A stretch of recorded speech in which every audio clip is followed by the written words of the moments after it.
here are the changes I would make to fix Max Homa's swing.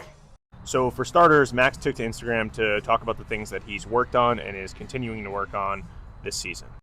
He talks about how he has lengthened his swing, but most importantly, he said he's speeding up his chest on the downswing to cover it more and use less of his hands.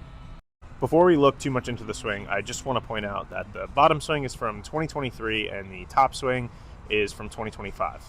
In both of these, he's at the top of his swing.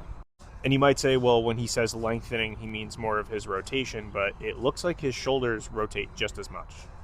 And there's significantly less wrist hinge in his swing. So his backswing is actually shorter.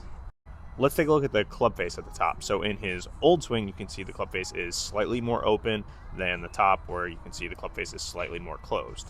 Now, I like this change because when he rotates more and focuses on his upper body covering it, he's going to need to have more of a shut face. Think guys like Dustin Johnson, Colin Morikawa. But here's where I think there's a big problem. Max has added a ton of depth to his swing, so you can see at the top how far back his hands are, almost like on his heel line. Whereas with his old swing, his hands were a bit higher, he had less depth, and his hands were in line with the center of his foot.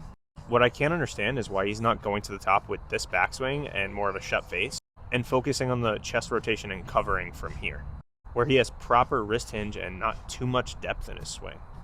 It's almost like in the new swing, he's trying to have this one plane swing.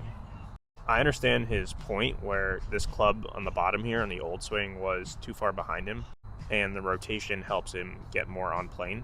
But the reality is you're just not hitting it as well, Max. You've added this releasing motion to the ball. Now look, I know the camera angles might be just slightly off, but I'm a much bigger fan of how his trail arm is working through impact in the old swing than how it is in the new swing on top. He has this releasing motion right at the ball that is going to create inconsistencies with his club face. So back to the depth, because he creates all this depth, he works way harder to actually cover the ball.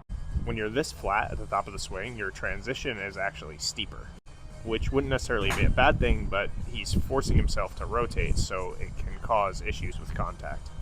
So again, my fix would be to get him back to this depth, maybe try keeping the same shut club face, and work on rotation from here. And for the love of God, allow him to hinge the club at the top of his swing. You simply can't argue with these approach numbers. Data Golf shows us that his strokes gain numbers approach were significantly better for 22, 23, and the beginning of 24. And at 24 and beginning of 25 have been a disaster.